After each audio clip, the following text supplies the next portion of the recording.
All right, let's move to our next game. Back to the normal slate of games. That would be Tampa Bay at New Orleans. 28th best matchup for Baker. Second best matchup for Derek Carr or Jake Hayner or Spencer Rattler or whoever the hell the Saints are sending out here. Baker is sitting at QB 13 for me. Derek Carr is actually at 17. That's kind of scary. What do you guys think? Yeah, I don't know who's starting for the Saints, so it's really difficult. And this is going to get into issues with the wide receivers that they have this week. Is like if it's Hayner, man, I'm going to have a hard time trusting like Shaheed and Olave. So those guys both are getting pushed down at the moment. Yeah, he's my quarterback 15, and I'm fine with Baker this week. It's not a great matchup, but like I think the issues is the Saints really aren't going to be able to do much with Jake Hayner on offense, and that's really going to hold up the Bucs offense. So that's kind of my worry with Baker this week. Yep.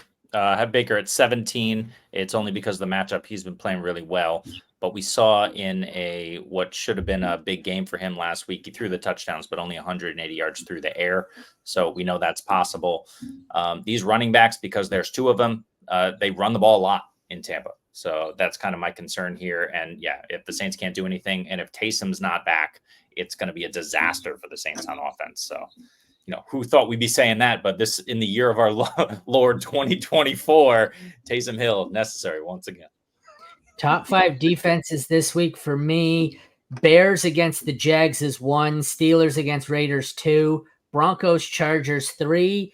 Eagles against the Browns is 4. And Texans against the Patriots is 5. Anybody have someone I missed? You said Steelers? Yeah. That was 2, I believe. And how about the Broncos? That was 3. Yeah. You didn't listen to a word I just said, did you? No, I just have them all in different order. But yeah, that's the top 5. Yeah. Okay. All right. Where were we? Oh, running backs. 21st best matchup for Rashad White and Bucky Irving. 13th best for Alvin Kamara. I'm sure Kamara is my highest ranked here by a million miles. Kamara at 6. Moving down, Bucky at 26, Rashad at 27. How do you guys have it? Yeah, we've kind of seen the shift over time a little bit. Rashad's still getting passing down work, but Bucky's getting like the high value touches around the goal line and stuff of that nature. They're basically the RB2 flex range running backs. Yeah, Kamara's usage is out of control, and he's massively exceeding his usage. I know he struggled last week. I expect him to bounce back. He's my running back 3 this week. Like I'm all aboard the Kamara train. Yep. I had him at 3, but I had to move him down. So he's running back 7. You're still starting him. I just think the production will be a bit less because the passing game will struggle. That said, he's going to see a billion targets out of the backfield. So, Kamara is necessary. And then, between these two guys, White, Irving, you can start them both, but they're flex at this point. I like the Bears because the Jags are not very good, and the Bears are damn near impossible to pass on. I guess they could get beat by Tank Bigsby, but Travis Etienne hasn't been doing shit, and you're not going to beat him through the air. That Bears secondary has been shut down, lights out this season, and their talent has always been there, and they're just all seem to be coming into their own this season. Kyler Gordon in the nickel is also really nice, kind of in the slot there. So they're phenomenal in the secondary. So you can't pass on these guys. Yeah. The thing with the Texans is like they're top 8 in pressure rate, but they're just not fully living up to the expectations we have. They're still giving up fantasy points. So that's kind of thing. I think this week they could do it. Like you get Drake May first start against just a god awful offensive line. I don't even know the names of their offensive linemen they have anymore. Like I couldn't tell you who they are. So it should be a fun game for them. Yeah, and it's Danielle Hunter and Will Anderson against that line. I mean, yeah, the Texans are going to eat. They'll probably rack up the sacks, but you have to know that Drake May assumes this is coming. He's seen what Brissett has dealt with. They're going to try and figure something out. Will it work? I don't know, but I have a little more confidence that will work than whatever the hell Doug Peterson is doing in Jacksonville against that secondary of the Bears. Scrambling, man. Yeah.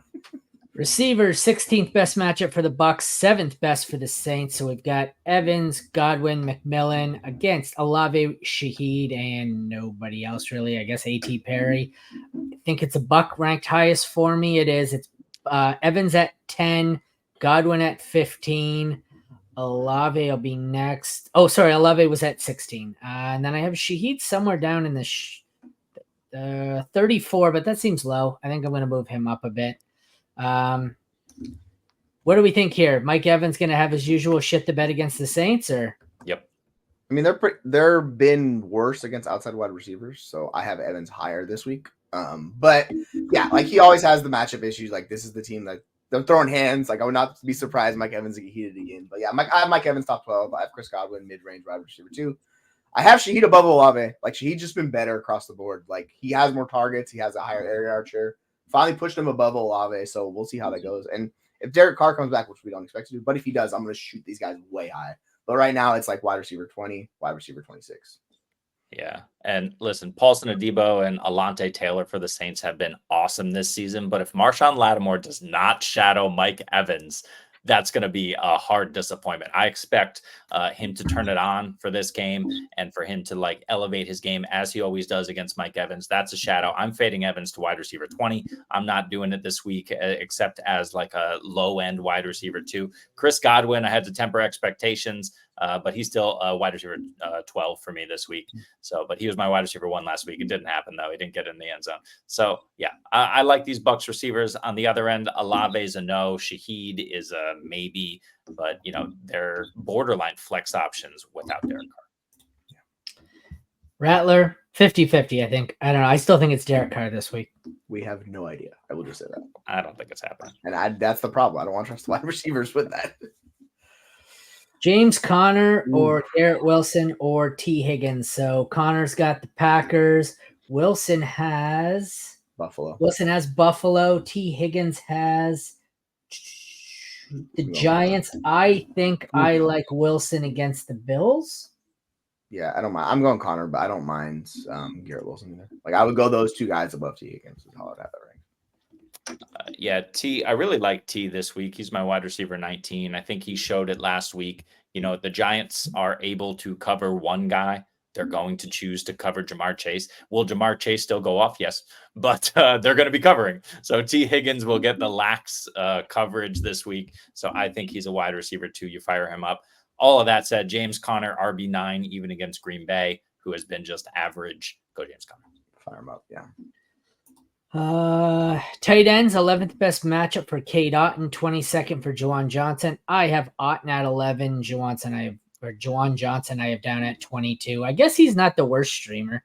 He seems to be useful. But the problem is they seem to be splitting targets between Johnson and Foster Moreau. So yeah, it's not great. Like I'm much like I know I've like followed Auden, the guy that just runs all the routes. He's finally starting to earn a little bit of targets, but it's been kind of hit or miss. He's been okay. Johnson's kind of coming along, but like to Jeremy's point, like with Taysom Hill, this offense is just different. So without Taysom Hill, it takes a hit. So as fun as we thought the Juwan Johnson experience was going to be, it's just not. He's my tight end 20. It's fine. Yeah. Question is Cade Otton or Mike Gesicki this week? Cade Otton or Mark Andrews, who has returned this week? It's tough. They're outside the top 12. Otton is 15 for me at the moment. I could see pushing him down a little bit. No.